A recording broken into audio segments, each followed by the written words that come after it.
Welcome to the Ethics Experts, where we're elevating ethics and compliance and HR to the strategic level it's supposed to be. Hey, welcome to the Ethics Experts. If it is your first time joining, welcome. And if you're a returning subscriber, hey bestie, hope you're having a great day. You look amazing today. You see what happens when you subscribe to the Ethics Experts? You get a bonus greeting on every single episode. So gently caress that subscribe button and join us as we change the world. I am here with my good friend, Naphtali Visser. He is a coach. He is an author. He wrote a really cool book. He's an Ethics Verse alum.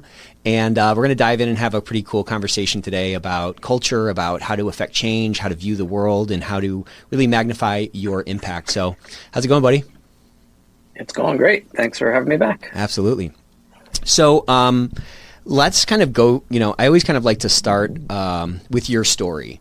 I think you have a really interesting story, and there's some elements in that story that I've told probably a dozen times since I first met. So why don't you kind of walk us through sort of how you arrived at this place that you're at, where you're a coach and you're an author and you're helping organizations you're helping people improve their organizations and improve their world.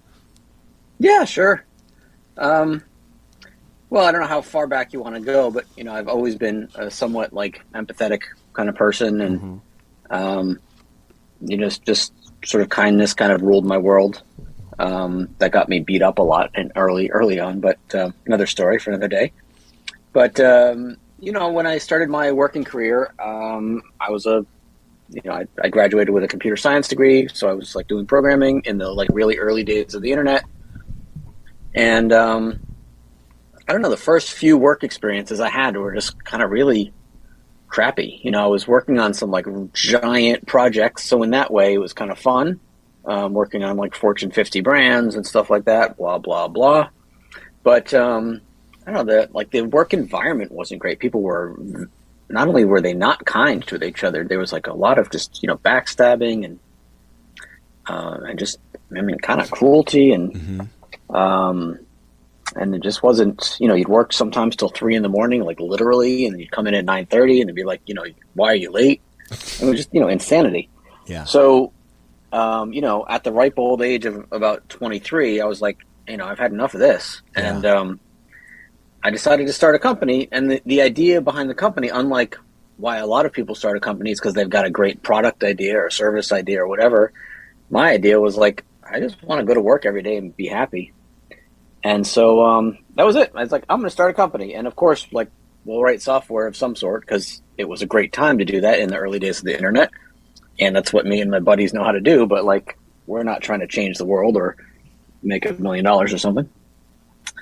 So we did that. And, fast forward a little bit, we had a great company. We grew it to 15 people. It was obviously still quite a small company, but we had a great time. We got some really nice projects, actually some pretty decent sized clients, especially for a company our size, and had a great time. And I never explicitly shared this sort of philosophy with people, or any philosophy that I could possibly have had at 23. I just embodied kind of the type of environment that I wanted to have, and I attracted those sorts of folks. And anyway, so we really built this sort of kindness, family-oriented environment that I wanted. Fast forward about 4 years, we had 2 really catastrophic financial events hit us in a really short 2-week period.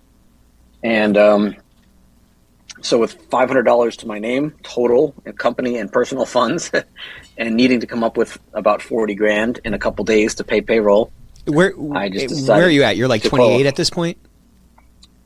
Yeah, right around mid-20s, sure. whatever. 27, 28, yeah. Yep. And so I sat my team down. I was in tears. I was I love you guys, but game over. We've built this family that we wanted to build. We did what we came for, but business-wise, it's just nothing. Go home.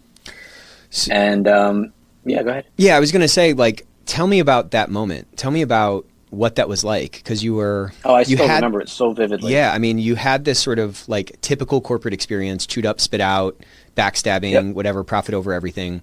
You, at a young age, start this company on an idea of we should care about each other. I should like the people I'm working with. I should enjoy the work that I'm doing. You beat all these odds, right? 99% of businesses fail in the first year. Another 99% of those fail in the second year, right? Like you overcame a ton of odds at a very young age to build something special on this dream and this idea. I just want to kind of dive deep on what that must have felt like going to these people that entrusted their lives to you, dramatic, but at some level, their professional lives to you. Yeah. Tell me about that moment and getting ready for that conversation, because that was probably pretty difficult. Oh, it was horrible. I mean, I remember, I was, not only had we built this thing, but I was, I really felt like I owed these people not just the paycheck for the work that they'd done for the past 2 weeks, but, it was like, they were my boys. A lot of them were older than me, but they felt like my kids. I really felt like, and so, I remember talking to my dad about it and being like, all the money aside, like I can't let these guys like go onto the street. It felt like I was going to be they were going to be homeless, Right. So, I mean, I was, I remember we had this big conference table that my dad had actually gotten for me. With this big giant whiteboard, and I stood up there, and these were a bunch of 20-something programmer guys. They were not the most vocal of guys. They were just kind of heads down kind of guys. Mm-hmm. So I stood up there, told them the situation. I literally was like choking up in tears, and nobody said anything. I was like, come on, somebody just say something, Mm-hmm. And so this one kid, he had a real reputation for kind of being a wise ass most of the time, And he says, I'll stay. And I'm like, that's nice, but I don't know if you're being sweet or being a wise ass. So like, I'm going to let it go. And then the next guy says, yeah, me too. I'll stay. And the next guy says, yep. He said, you'll, what did he say? He said, you'll come up with something. You always do. I was like, oh, all right. The next guy, so 10 of them at the time, like, yeah, we're not going anywhere. And I was like, all right, you guys, whatever. I appreciate it. It's so sweet, but I think, you all need a job. You must just be caught up in the adrenaline of the moment. I'll tell you what, I'll leave the door open tomorrow. I was going to lock it, but if you want to show up, show up. If you don't, no hard feelings. I hope we're all still friends. 9:00 the next morning, they all just showed up. And I was like, I don't know. What are we doing? Like, we got nothing to do. And so for 2 months, I literally don't know exactly what we did, but we all worked for 2 months. I hustled my ass off, sent out about 1 billion proposals. They all helped in whatever way they could with those, but there wasn't a lot of help I needed with those. So I don't really know what they did. We had a couple of like $1,000 projects here and there, but it was nothing. So I don't really know, but they just having them in the room was like such horsepower, And so, long story short, we landed a $250,000 project. This was 20 years ago, and for a little 10 scrappy little guys, that was our biggest contract ever. And then because of that, there had been a company that was eyeing to buy us, but they didn't want to, we couldn't like sell nothing. Right. So, with that in hand, I was like, hey, we're a pretty viable business. How about you buy us? And so they did. And in the sale, I just negotiated that everybody had to come along as a group. They wanted to like pick and choose who was going to come along, and that everybody had to get a raise. And, the sale price was, basically just to like, cover some debt and a bunch of other, it was not like a giant deal or anything, but we all got to stay together. And, that company had its own issues and whatever, but we stayed a family, and still to this day, we've all not every one of us, but several of us have gone to each other's weddings and stuff like that, mm-hmm. And so it's pretty cool. And I'm talking an awful lot here, but I'll just say that. Well, why don't I leave it there? And I'll so what did that teach you? I mean, I'm sure I'm just trying to put myself in your shoes. I'm trying to imagine how I'd be feeling in that kind of a thing. I have this dream. I convince these people to kind of cast their lot with me. I would probably feel like I'm really letting guys down, and I'd be probably getting choked up in that conversation as well. Walk me through. I'd love to hear a little bit more about like what that taught you and what that showed you and what that path from that pit you were in, giving that presentation to what you saw over the next morning and the ensuing 2 months. Like, what did you learn from that? What did that show you in terms of like your view of the world? Because you had a view that prompted you to even start this company. What did that kind of experience sort of show you and confirm for you or teach you? You know what I mean? Yeah, I remember at the time sort of telling people that I was starting this company and the purpose, and, a lot of people laughing at me and, naive little 23-year-old boy doesn't know how the world works. And, and you're going to get run over like a train. And just bullshit, obviously. But, everybody had their ideas. So what it taught me, though, was like, I don't know if you've been watching Ted Lasso at all, but there's this, great show on Apple TV. And what it kind of taught me was like it actually works.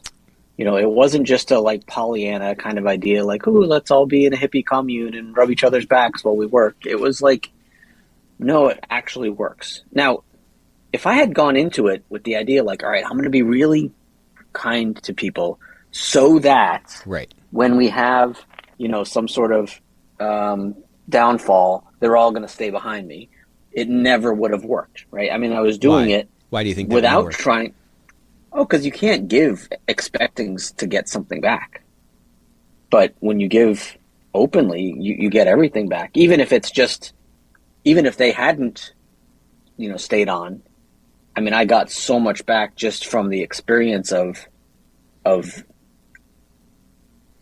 being in a kind environment, if that makes sense, right? Of sharing, like, it's a cliche to say, it's better to give than to receive or whatever, but it really is. And you're going, and the whole time you're just thinking about how can I make these guys' lives better, Right. And I'll be the first to admit, while we paid really good salaries and all that kind of stuff, there were a couple times where we were like, we don't have much money right now. And, and there was even other times in there where it was like, all right, can everybody take a half salary this pay period or whatever, right? And we tried to pay it back the next one or whatever. And sometimes we did and sometimes we didn't. Yep.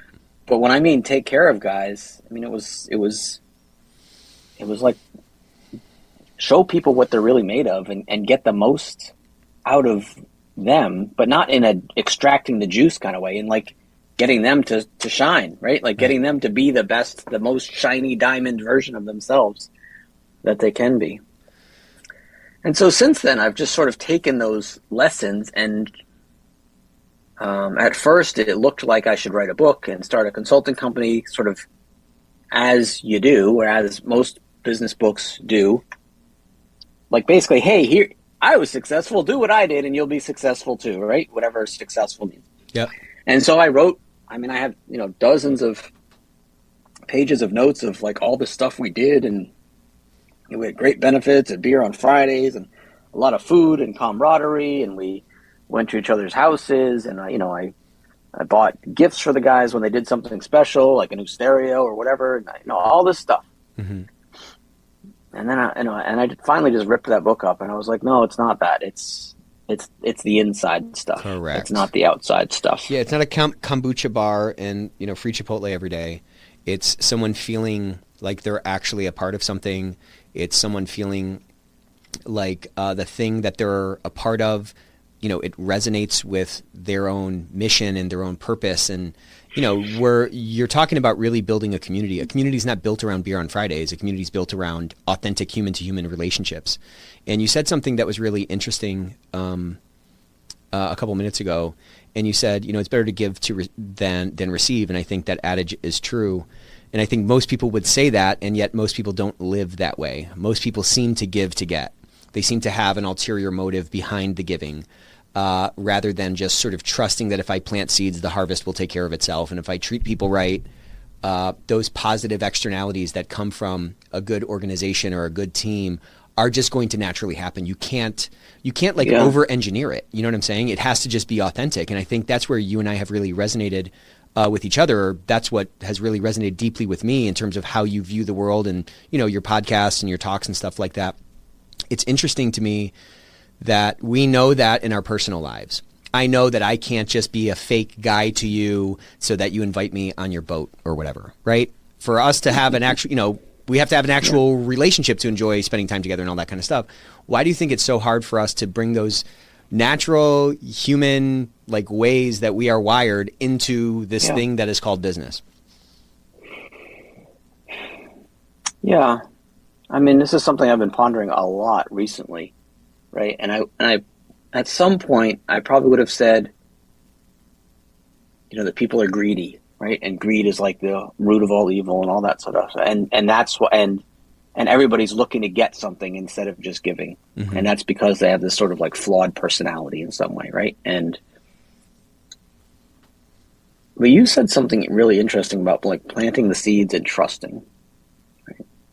So if there's any one problem that I see that people have, it's nothing to blame. There's nothing. If I say you're a greedy person, that sort of is like putting something on you, right? And mm-hmm. like change your behavior, right?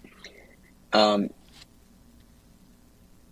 think the only problem though is that people don't trust enough. We've not been taught to trust, and there's so much in our environment.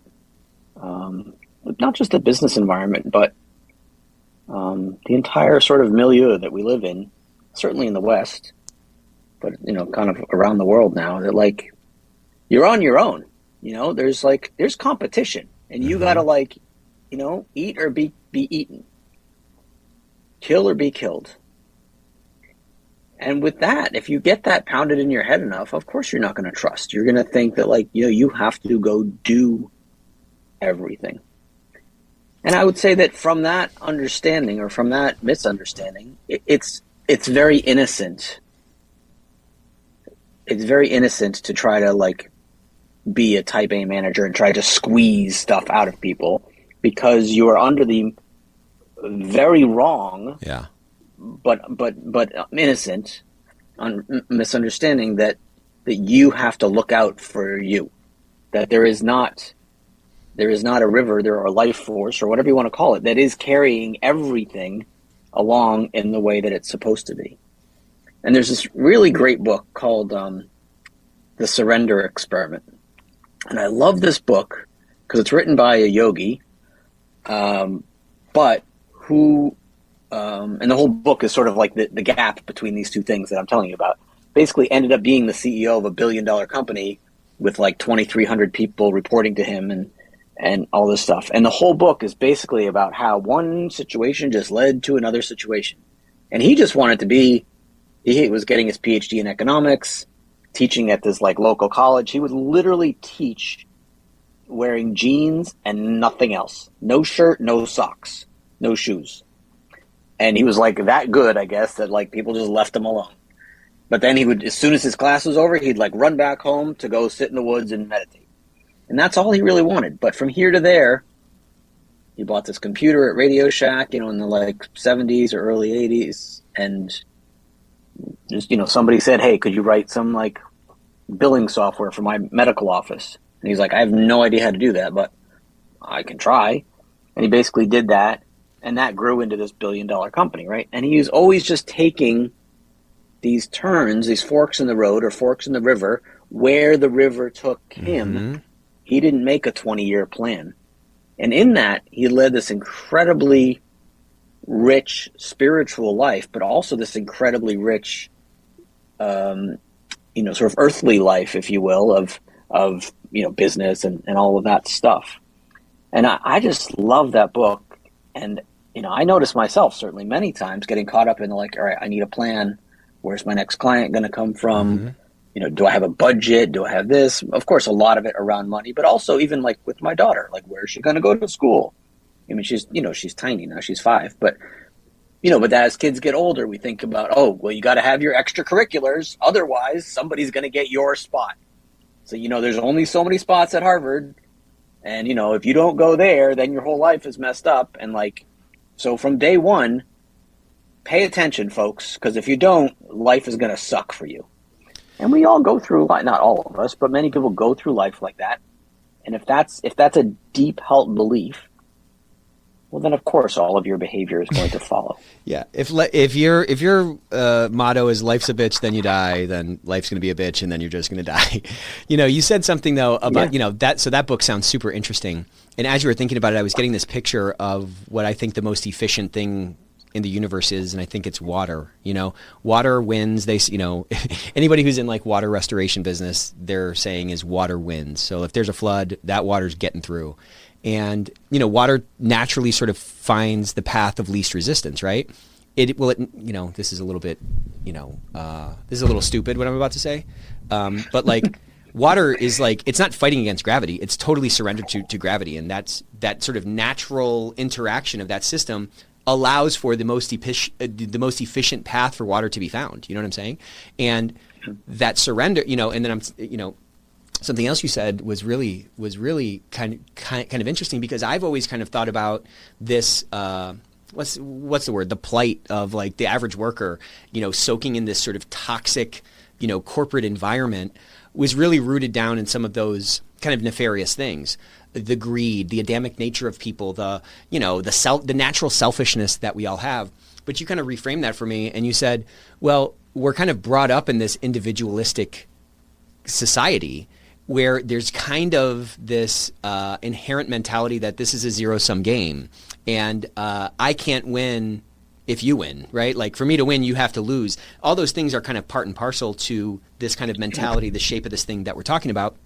And so it's a lot nicer way to look at it, because those are just natural reactions. Like if people are thinking that they're stepping into a fight and they put their dukes up, well, that's not like, they're not a psychopath for putting their dukes up. They think they're in a fight. And so if they're stepping into this corporate realm where they believe that the rules of engagement are zero-sum game or fixed mindset or, the last man standing wins, well then, to your point, those reactions, those behaviors, those ways of being are sort of natural extensions of like how we're wired. You know what I mean? We're in this sort of high anxiety or like high pressure situation. We're going to fall into those backup styles, which are many times, different from that sort of natural, pure version that's inside all of us before we get calloused and jaded,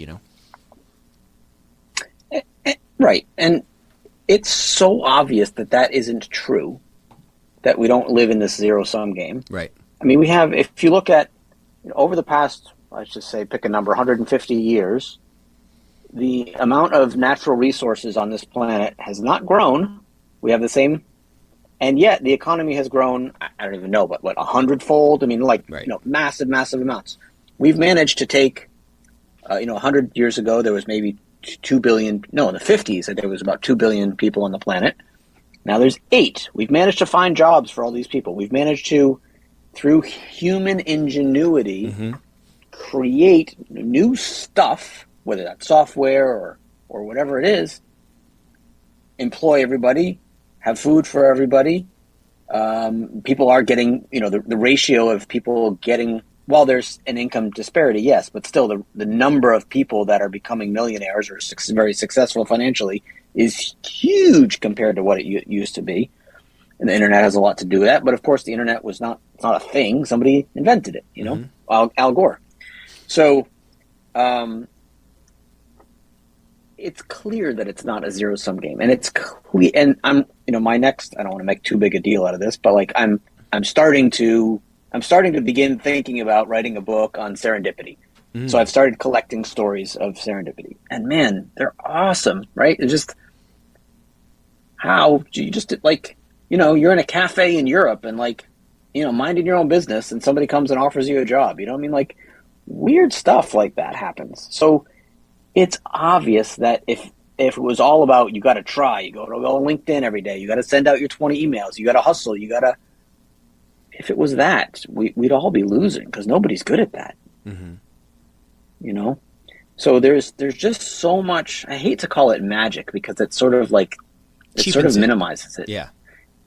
But there is a life force, the same life force you say that like digests your food, right, is running everything. And you don't need to worry about it so much. And I have found for myself, and this is kind of the number one, and my teaching, coaching style has shifted over time, but I'd say now the number one thing I help people with is trust. It's helping people to let go of the reins a little bit. a little bit, right? Not just showing up at work in your basketball shorts and hoping for the best, right? A little bit, and watching what comes through you instead of from you. So again, it's just such a reframe, right? It's you're not relying on yourself. There's sort of an inherent trust built into that approach.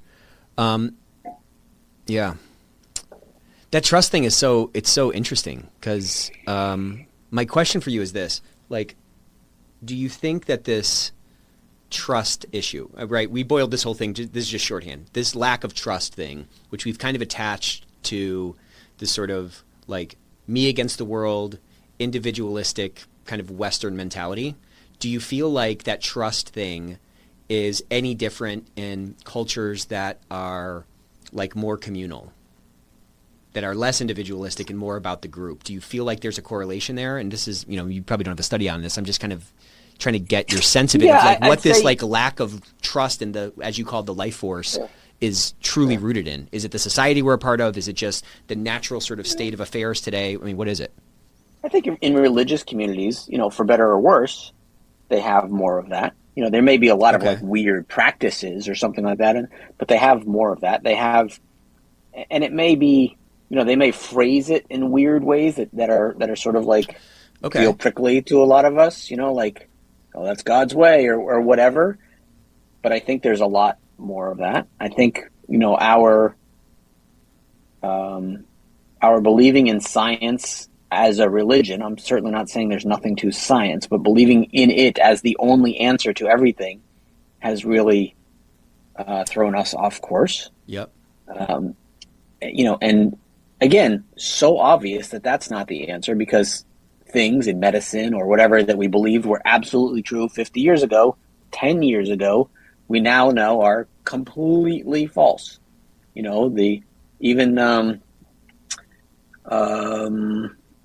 Super famous astrophysicist. Stephen Hawking. No, but anyway, he just said, like, I'm just saying it's not some guy on Twitter that I'm referring to. But he just said we're probably wrong about the Big Bang. There was stuff that happened before it, right? So these very even fundamental concepts. Now that's not to say so therefore we should just throw all science out the window. No, but you don't believe in it like it's a cult. And you realize that there's a whole bunch of forces, material and spiritual, happening all at the same time, most of which is beyond human comprehension. But you're still, I gave you this thing last time, right? How does one fertilized cell, know how to turn into a baby? It's crazy. I mean, it's just crazy. It's just crazy. And then that baby has built into it in the same way that cell had built into it, which means it came from that cell originally. Yep. That baby knows how to learn how to talk and learn how to walk and learn how to poop and learn how to eat and learn how to make friends and learn how to do a whole bunch of other things nobody's ever taught a kid how to walk. Right. Nobody ever said one foot in front of the other. They just kind of do it. Coached a kid on like sentence structure, right? Nobody even coached a kid on like making friends. Like they just make friends. Yeah, right. And throughout life, then they learn academics, which, we say, all right, well, this is 1 + 1 is 2, with that kind of stuff. But still, the learning all happens within them. Mm-hmm. And then, then they learn about romantic relationships, and then they learn about, finances and whatever.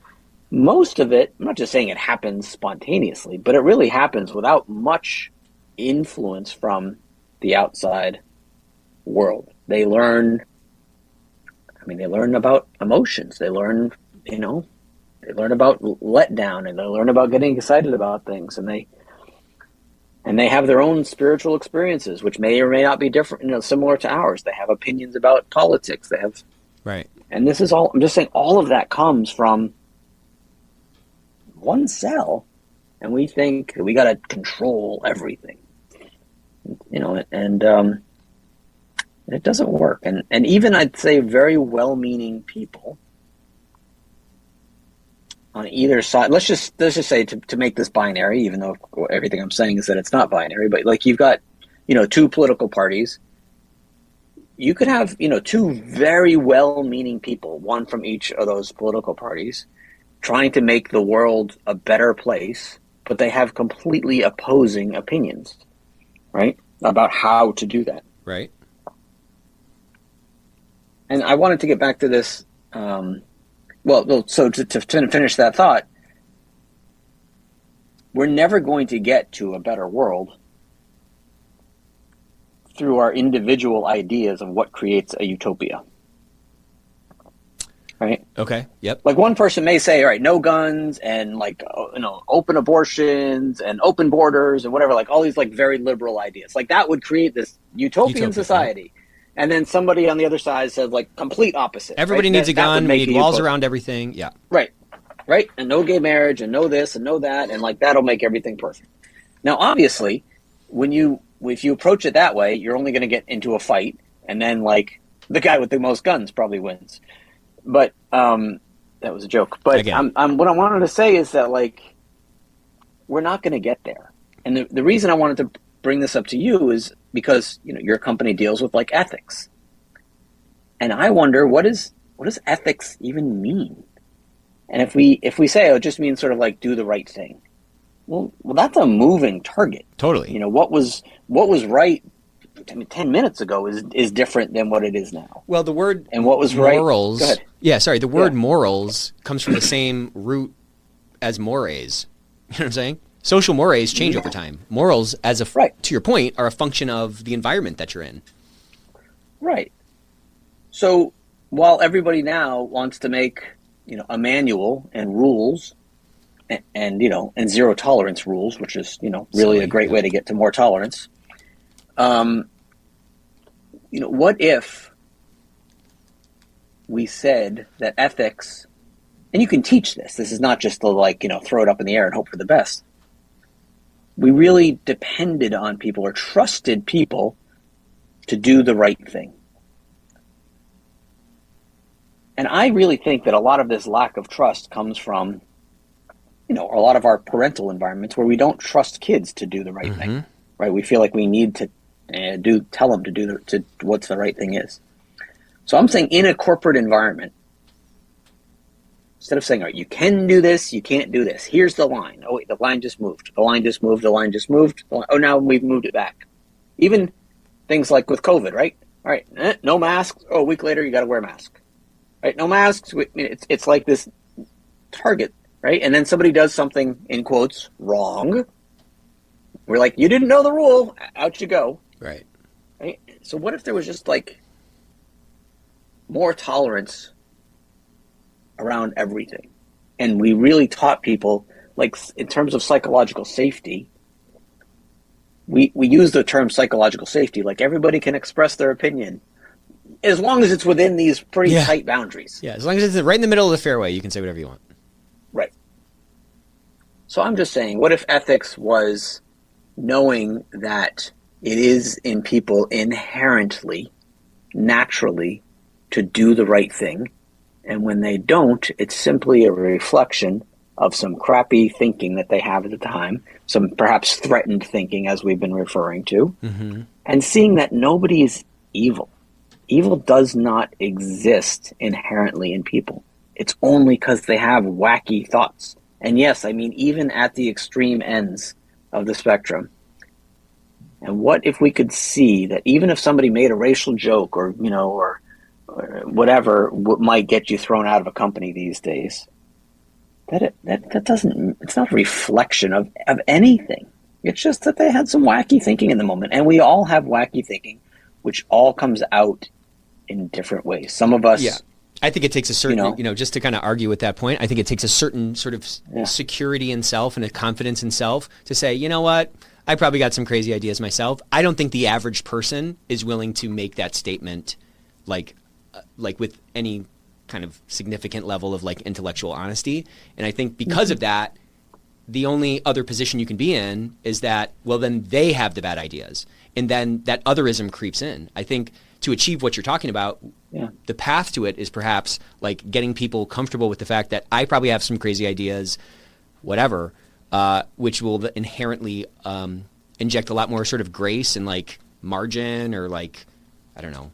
flexibility. Well, they're not necessarily like formed ideas, like, that I think this group of people should be moved to a farm somewhere or something. It's not like that sort of thing, but like many people have weird thoughts and that just makes them drink all the time. Or many people have weird thoughts that makes them, have other addictions of, shopping or whatever. Many people, it makes them just angry and they yell a lot. Maybe people, it makes them feel like they have to lie or whatever it is. So we all, it's not that we, I have this weird thought and you have that weird thought.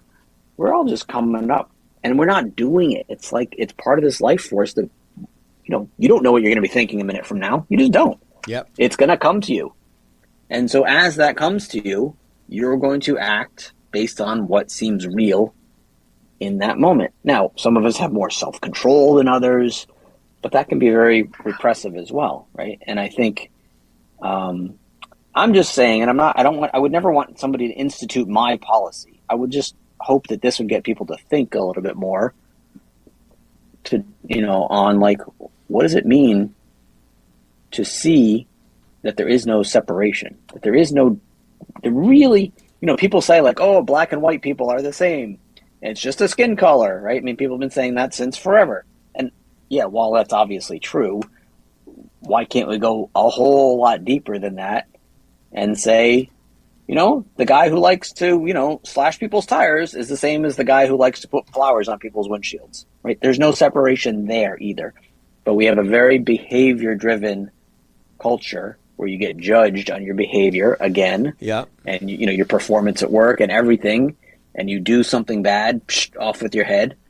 And I'm just saying, what if we were able to zoom out a little bit, not be so trigger happy, all of us, and say, you know what? There actually isn't separation. There can't be. We're all just like drops of water in the ocean. And you take a glass of water out of the ocean, you don't know who's who. You just all, that's it. These are all just appearances. And I think that if we could do, it would improve companies instantly, and it would improve this so-called world very quickly as well. So then what argument would you make? Let's say, thought experiment, we're trying to convince somebody who has, magic power to wave a wand and institute this type of thinking across their organization, but their reticence is the fear of the potential ensuing chaos that this type of a mentality in a corporate environment would generate. What would you sort of say to that person to get them to feel a little bit more comfortable, maybe waving that wand a little bit? Yeah, well, like most things, you kind of gotta see it yourself, and then you teach it. Yeah. So if you, if somebody was scared of the ocean, let's say, right? You wouldn't say, trust me, just go swim in the ocean and expect that they would. Yeah. They would see the same ensuing chaos you're talking about. But if I said no, and if I've learned to sort of overcome my fear of swimming, let's just say, and I say, no, come with me, I'll show you. Trust me, I'll show you. And through, a very gentle process, you really get them to trust in you and to trust in themselves, most importantly, to see their own purity, their own whatever, and they're like, oh yeah, it's not that scary. Well, then it's really not that hard to bring it to other people, right? So yeah, so I'm saying right. I can't convince people do it. And this is why, back to what I said, I didn't write a book that was like 10 steps to a cool company, because it doesn't work. It just would never. There's a million of those books and they don't work. Yeah, they don't work.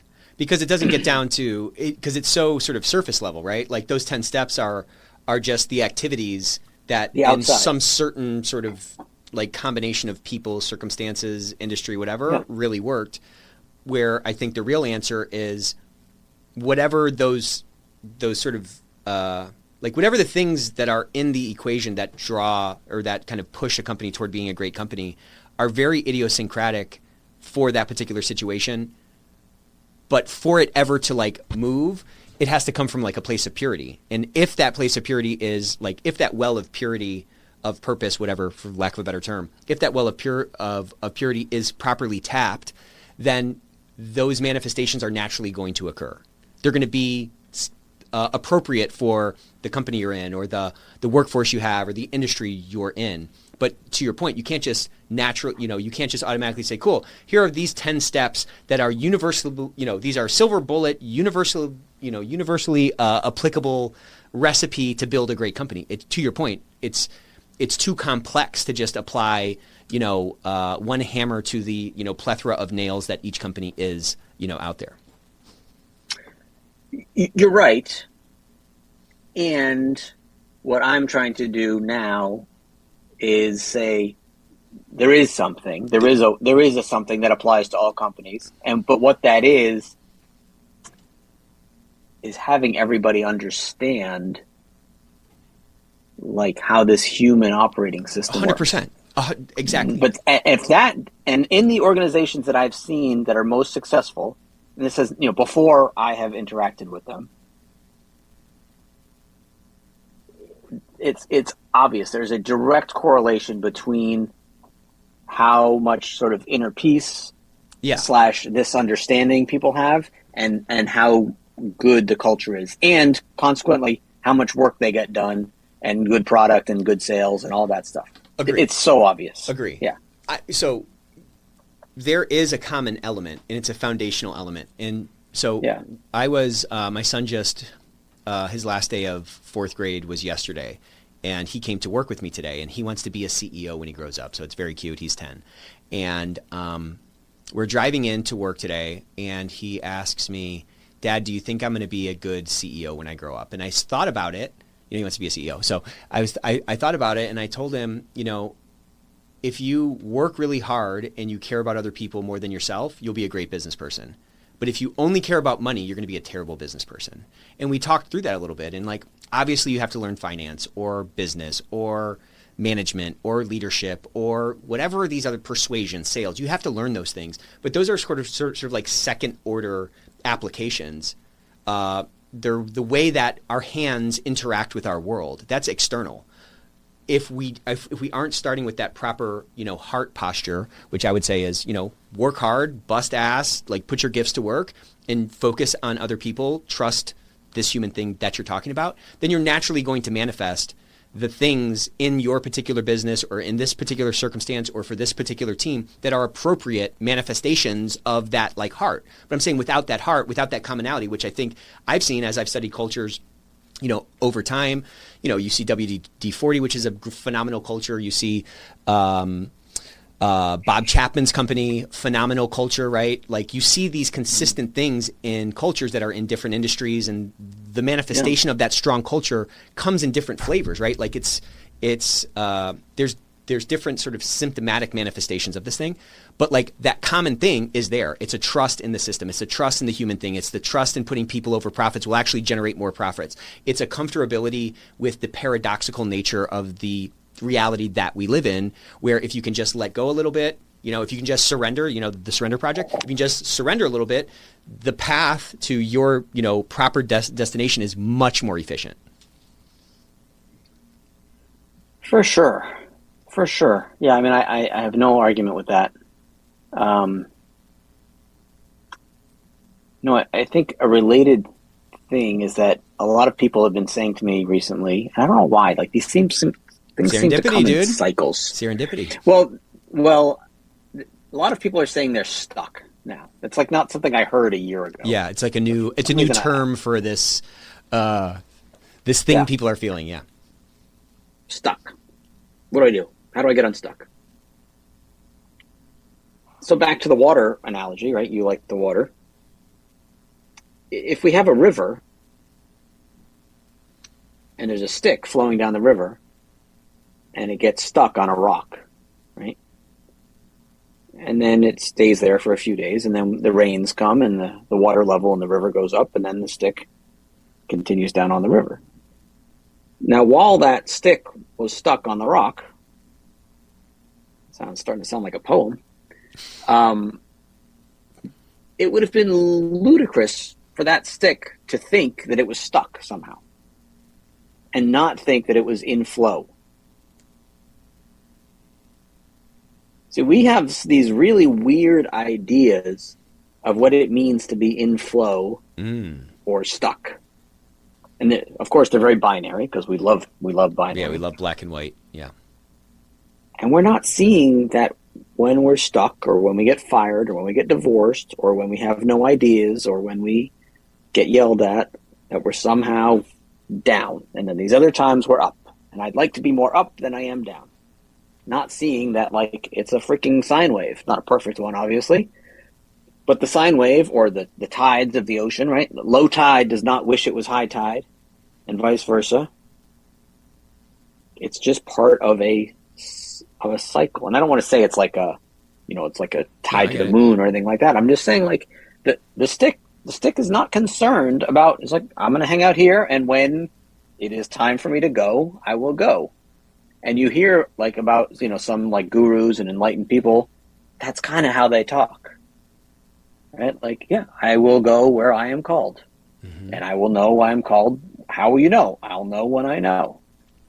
Yeah, it's about being able to reframe every circumstance as something that you will be able to build from, you will be able to learn from, and that allows you to sort of like, I mean, it sounds kind of crazy, but like rejoice in your infirmities or recognize that, hey, this part of this cycle is going to keep moving and these waters are going to come. And while I might feel stuck right now, that's really kind of a human feeling that's not necessarily sort of true from like a full system perspective, you know what I'm saying? And that in itself can be freeing if you can really, actualize that way of thinking. Yeah. And you don't even need to reframe it. You see, once you really get into that trust mode, yep, you'll just see that like, totally. I am where I am. And the next step, not better or worse, is coming. The next thing is coming. It's on its way already, and that one might be even harder than this one, more stucked, if you will. Right. But I'm on the path. I have to be. There's no. Where else would I be? No way. Right. Where else would I be? So, I mean, I don't know how we are on time here, but there's a lot here, right? And I know that sometimes when I talk to people about this stuff, they're like, "So what do I do?" Yeah. Right. Right. So what do I do? So can I go there for a minute? Yeah, please. To say that there's nothing to do is probably not very helpful to most people. So, two things. One, one is to practice, like, not letting anything bother you. Right? And people say, well, what if somebody hits me over the head with a baseball bat? Then what am I supposed to do? Well, let's start smaller. How about when somebody cuts you off in traffic? How about if you start to realize that there's nothing out there that can harm you? There's nothing out there that can bother you. And start with something small. Start with a paper cut. Start with somebody cutting you off in traffic. Then get bigger. Maybe your kids yell at you or something. And you see that nothing has the power to affect your inner peace. Nothing has the power to do that. And I know that it sounds a little bit different than what we're talking about, but I swear this is the path to get there. As people start feeling less threatened, which they will by calming themselves down, they will not see, like in the Matrix, like the Matrix movie, right? He's able to dodge bullets. Why? This is not a body thing. It's because he's able to slow everything down. Slow it all down. And you start to see that you don't need more bulletproof vests when you see that there are no bullets. Right. So you slow it down. Your boss yells at you. Okay, great. And of course, you're not going to get this 100%. You're probably going to get 20%. But just try starting to see it a little bit. And then start seeing how when your boss yells at you and says, we need this faster, and you panic, and you start to see that, like, no, when he says that, I just see that he's in a bad mood. And so I'm just going to keep doing my thing, and you keep doing your thing, and you see that, like, oh, nothing bad happened. So, like, you learn. Next time he yells at me, guess what? All I got to do is grin and nod and keep working, and everything's going to be just fine. Again, I can't convince you of this, but you're going to see it yourself. Yeah, what's interesting is we have this trust equation that we've learned about, and we use it all the time. And we're many times trying to build trust. Ethics and compliance folks are trying to build trust in their organization. We as a potential vendor, we're trying to build trust with decision makers. Trust is a massive concept. So the trust equation is in the numerator, there are a bunch of things that we want to get higher. And then in the denominator are a bunch of things we want to get lower. Okay. And so if we can get the numerator higher and get the denominator lower, trust is going to go up. So the numerator is, this is kind of high level, but it's credibility plus reliability plus intimacy. Intimacy is authenticity. So if I can get all those things going up, that's going to make my trust level go up. And in the denominator, the real killer is what's called self-focus. So the more self-absorbed I am, the more focused I am on myself, the less sort of mental room I have to focus on you, the less empathy I have available to engage in understanding how you view the world. And you can feel that. We've all met people that have been, they're trying to get us something. The classic example is like a salesperson who has like massive commission breath, where they clearly just want the sale. They don't really care about, what your life is going to be like afterwards. We don't trust those people naturally, right? And that's because their self-focus is so high, that denominator is so big in this model that the trust is going to fall. What we've been talking about is how trust, how the key to this whole thing is trust. And you can't surrender unless you trust, right? Like my daughter's not going to jump to me in the pool if she doesn't trust, she's not going to surrender to that jump if she thinks I'm going to drop her, right? So like if the most effective way for us to engage in our reality is a high level of trust, how interesting is it that we can achieve that by, as you're saying, reducing our self-focus? Not everything is about me. Not every bump in the road means that God's against me, right? Like it's as if I can reduce my natural level of self-absorption, then I can really view things that are happening a lot less like these are like slights against me, and a lot more like, well, this is just data. So if the boss is pissed off, I don't have to take all that stuff personally. If I lose my job, I don't have to take all that personally. If my project doesn't work, I don't have to take all that personally because I'm not so self-absorbed where I think everything is about me. The more we can let go of those things, the easier it is for us to engage with this reality that we're in, and the easier it is for us to get the benefits that water gets, which is fully surrendered to gravity, and it can just find that path of least resistance. But I just found that to be kind of like an interesting correlation that like, in order for us to get more trust, we have to like lighten up a little bit and stop being so self-focused, which is what we're naturally going to be. You know what I mean? Yeah, I love that. And I'd say in addition to being self-focused, being focused on outcomes. Oh, wow. Interesting. Okay. That's a whole thing right there, right? Because the whole thing how right much there. of those outcomes are truly rooted in our belief that those outcomes are a representation of our ego or ourselves. You know what I mean? Oh, yeah, that's level 2. Yeah. That's level 8. But level 1, even just being unattached to outcomes, because you don't really know what's best for you or what's best for the company or whatever. How could you? And how could you? You have no idea what's around the corner, right? Mm-hmm. Oh, we lost this project. It's one of the best things. My dad is gone now, but like the best thing he ever taught me was like, he was not a philosopher or whatever, but he was just like, he's always like, yeah, there's a better one around the corner. Whenever I'd lose something, a job, girlfriend, whatever. It wasn't in a like, don't worry about it kind of way. He was like, just trust me. It's the right thing. There's a better one right around the corner. And of course, in your grief of losing a girlfriend or whatever, you don't see it. You think it's impossible. You think you'll never love again. And then, literally, right around the corner is 10 times better, or a job or whatever. And it just happens over and over and over again if you're willing to see it. As you said, if you think life sucks and then you die, you're always going to see Murphy's Law, right. This always happens to me. Of course, the worst thing in the world happens to me because that always happens to me. I mean, it's crazy. Yep. Yeah.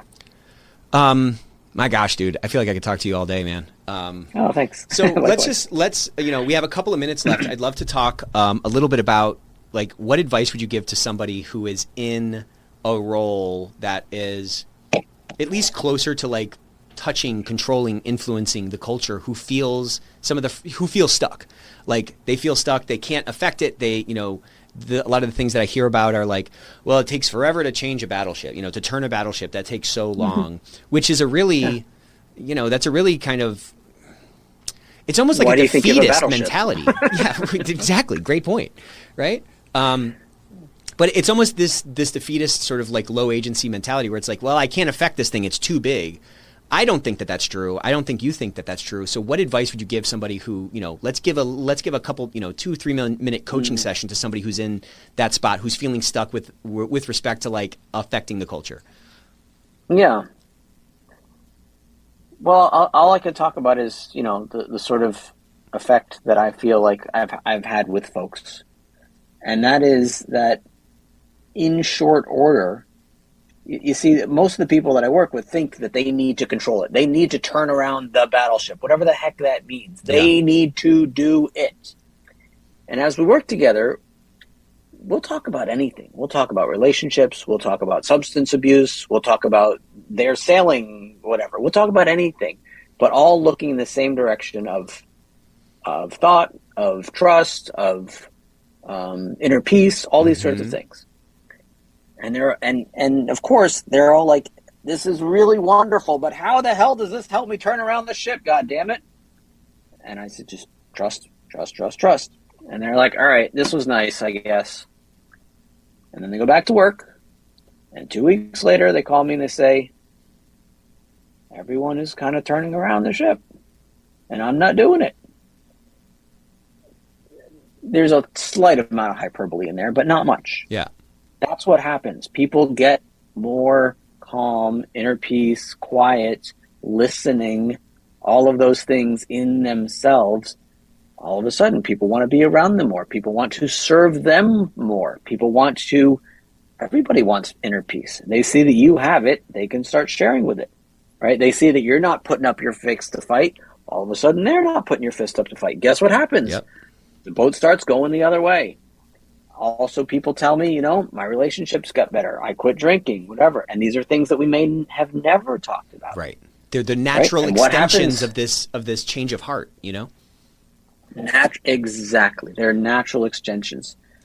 So that's what I would say. I'd say the key is getting some level of inner peace. And there's I love to help business people with that because I really get business and I get business people and type A, and I've been there myself. But there's a billion books on this. I mean, pick anyone. Grab one. Anyone. Open it up to the middle. Read the page. Open up to the middle. But that's the key. It's not how do I do more stuff to get more stuff. Even if you're not talking about getting, it's like, what do I have to do to get results, right? How do I improve my golf game? Well, even that, you get a little calmer and less wound up about how horrible you are. Your golf game's going to improve too. But this is a slowing down. This is a trusting in yourself, in the universe, in other people, in assuming people are kind, not looking to screw you. Yep. That alone would change everything. Well, yeah, because then you're not wasting all these sort of mental calories keeping balance sheets of all these, slights that you perceive to be happening around you. I mean, what a way to live. I think so much of the stuckedness or so much of the anxiety that we get in our lives, not just in work, is due to this distance or due to the gap between what we can control and what we think we can control, what we can influence and what we think we can influence. And so I've always pictured this sort of sphere around myself. Maybe it's just directly on my skin. And then there's another sphere kind of outside of that of what I think I can control. And that fluctuates from time to time because I think, boy, if I work really hard, then I'll be able to control all these things. And you see people do this all the time where they're wringing their hands nervous about something that are so clearly outside of their control. It seems insane. But actually anything outside of that initial sphere is going to generate that kind of an outcome because you can't control anything outside of yourself. You can't control anything outside of your attitude and your response to things, I think. So to the extent that you think you can control something beyond those things, odds are you're going to wind up in a place of sort of stuckedness or a place of anxiety, a place of, living in regrets or, in anxiety about the future of what's going to happen.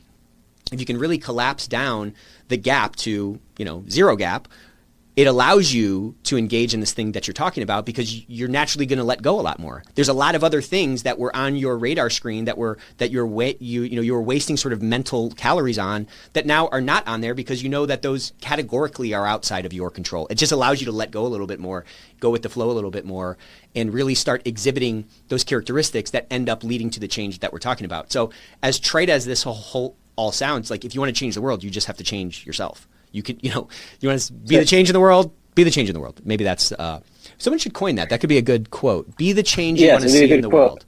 Yeah, that's pretty good. That's pretty good. Yeah. But what does that mean, right? It doesn't mean like if you want people to be less racist, then you should be less racist. It doesn't mean that. It Correct. means if you want a peaceful world, be peaceful. Be peaceful. That's right.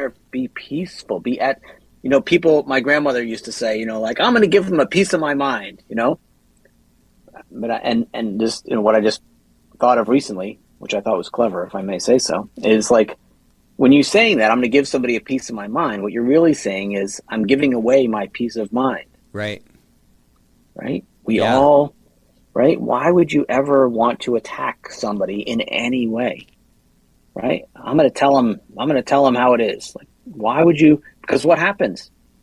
You probably make them upset too, but you've attacked your own peace of mind.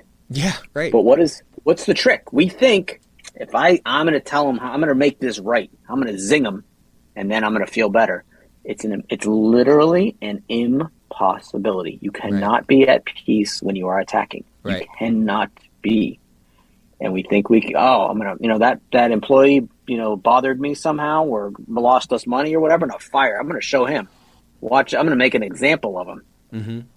And you just live in misery for doing that. Yeah, because you're in kind of always in a fight mode, always in this sort of like heightened state with cortisol as your fuel or something, Yeah, these are byproducts, but it's just these are more spiritual things that beyond the body, mm-hmm. that you cannot have the peace of God or whatever you want to call it in you when you are attacking. It's not, and an attack can be a physical attack, firing somebody, yelling at somebody, whatever. But just as well, why that guy's mm-hmm. right? That guy shouldn't. That's a great one, right? Whenever you notice yourself shouldn't, saying, yes, speaking in the conditional, yeah, exactly. That's also an attack on what is. Yep. Right, just what is. Not nobody to blame, even, right? Oh, it shouldn't be raining. Great, that'll make you feel better. Yeah, that should fix it. Yep. Yeah, great. Well, this was awesome, dude. This awesome. Is very, very, very fun. Where can people get in touch with you? Because you have such a great.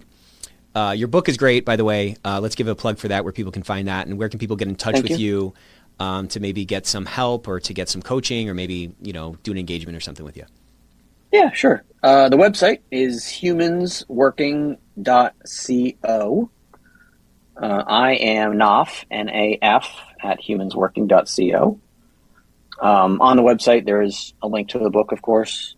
And what I would really love is anybody listening to this to send me a message and tell me like what you got out of this, right? So I would, if you just say like, oh, that's great stuff, everybody should do that or something. I mean, that's nice and all, but what I would really love to hear is something that you heard that shifted something in you.